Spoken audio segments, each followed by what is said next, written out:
So ayan, sa pagtatabas ng new model, no?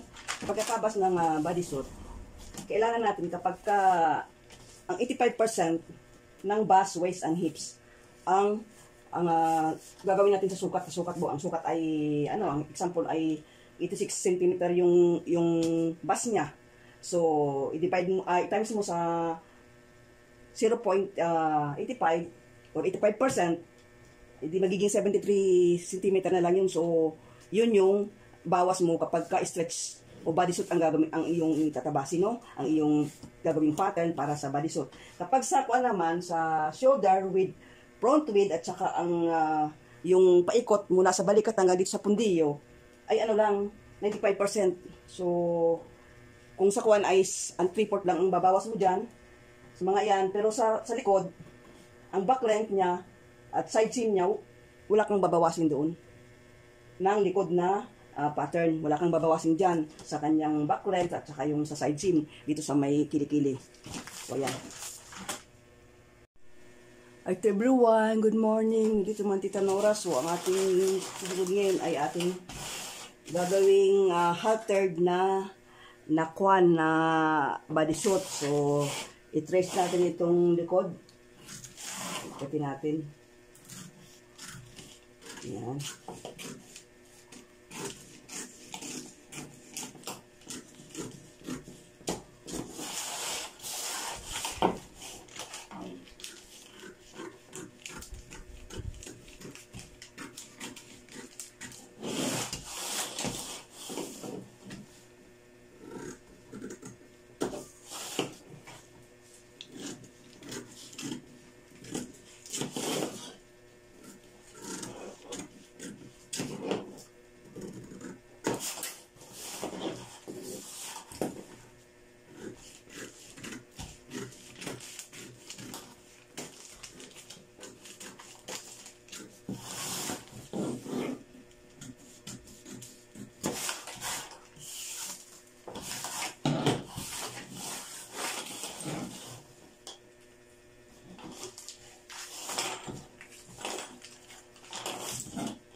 So, yan ang likod. Yan likod, no? So, ito naman ngayon ang harap. So, gugupitin na natin yan. So, mag-a-allowance kayo ng 1 cm ha. Para sa tahian.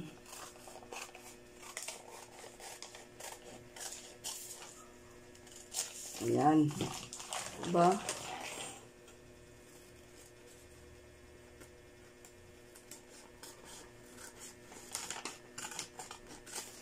Sana nga may matutunan yung mga nanonood sa akin, no? Talagang gusto ko kahit ako may naramdaman, nag-share ako. Habang hindi pa ulyanin ang lula. Yan. So, ito ay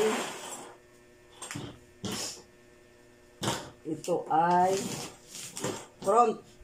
O, diba? Ito ay back. So, gagawin natin siyang halter.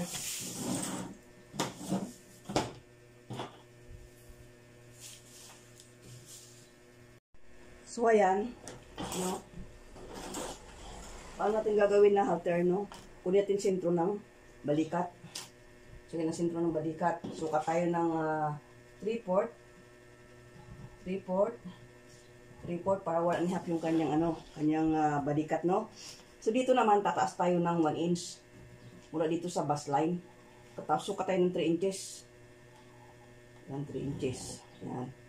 And then, guhit pataas. Yan. Tapos, bilogin lang natin itong konti. Yan. Yan. So, babakatin natin.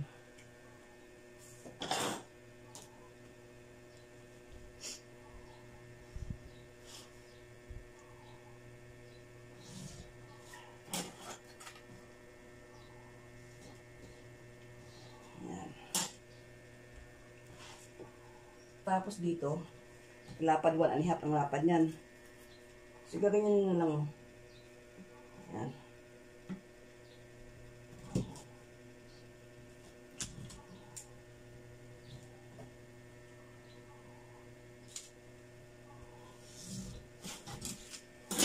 So, ayan yung panibago niyang armhole at saka balikat. No? So, ayan siya. Dito, mag-a-allowance kayo ng 3/8, 3/8, 3/8, 3/8, 3/8, 3/8, hanggang doon, 3/8. Ayan. Yan yung front. Sa back naman, dito kayo mismo. Yan o.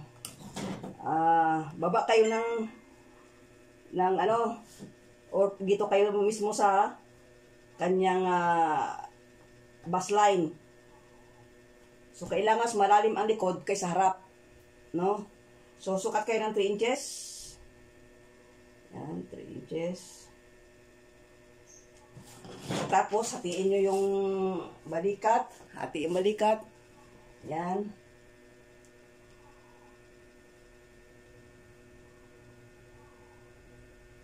Yan. Ito, hindi ko makita itong aking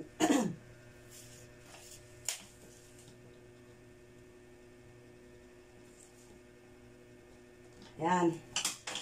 Tapos sukat kayo ng 1.5. Di 3/4, 3/4. Yan. Guhit nyo dito. Yan. Tapos ganyan.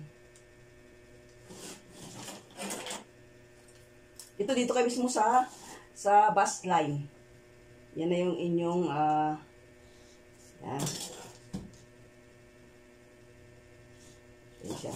And then, sa kanyo naman, igaganyan siya. Yan.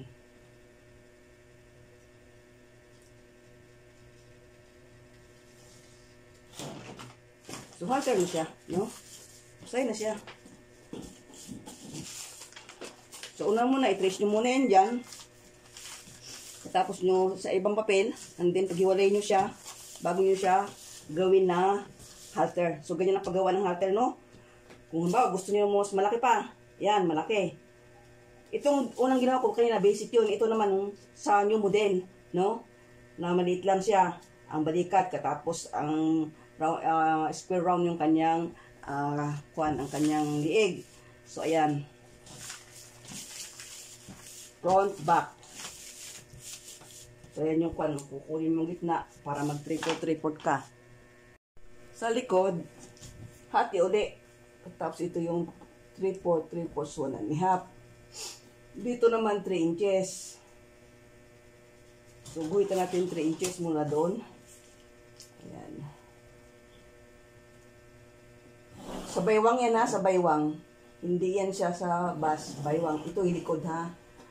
Tapos, ayan. Gamitin nyo ito. Oh.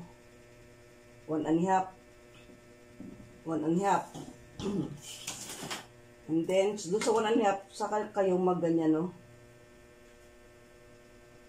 Para sa kurba. Ayan. Para sa kurba.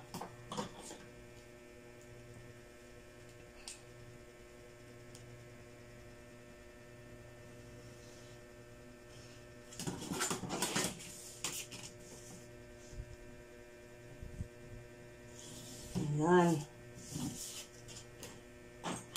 Ba't ito ang aking dapat itong pula.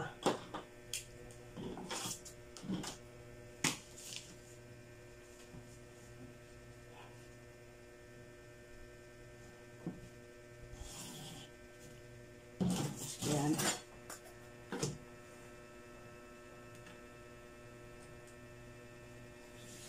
Ayan.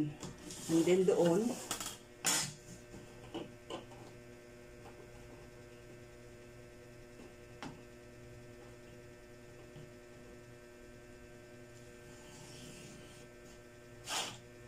so, ayan yung likod. No. Ayan yung likod. Sukat kayo ng 3 inches. Tatapos yung kalahati, 3/4, 3/4, para maging 1.5 siya. Sa gitna kayo, sa gitna, hatiin nyo itong balikat, doon kayo sa gitna, magguhit, katapos magkabila ay 3/4, 3/4, so 1.5. Guhit kayo pababa dito. Straight yan nga doon sa 3 inches sa baywang. And then, gamitin nyo ito, 1.5 inches. Yan, 1.5 inches dyan. Lagyan ng tuldok. Saka nyo ilagay yung kanyang carb para kuha nyo ang carb nang hindi lumaki. Diba? So, ayan yung, ito yung back. Oh. Ito yung front.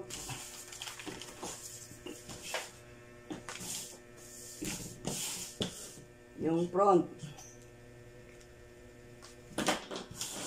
So ito yung kwan, ito yung basic.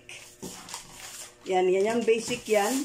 Ginawa nating round, square round. Ayan siya. Back yan, ito naman ay front. So ayan pagkakaiba. Ayan siya.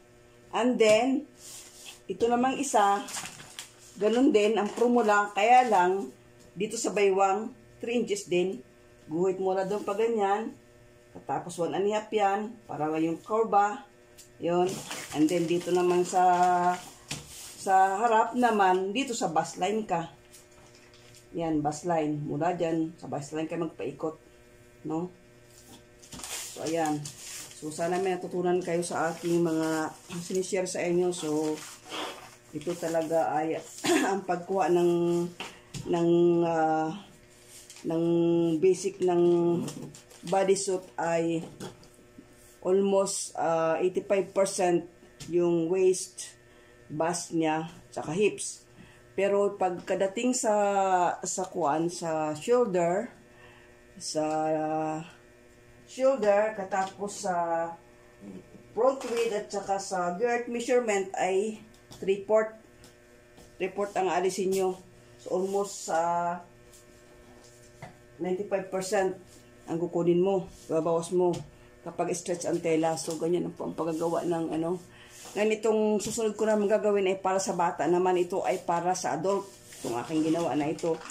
So ito ay pagtuturo na sukat ko. So kung gagawa kayo, yung sukat ninyo ang gawin ninyo, no? Kung ano yung ginawa. Ito lang yung formula niya kung paano nyo gagawin. So kung bago pa lang kayo sa ating channel, hit the bell button, and then subscribe and share.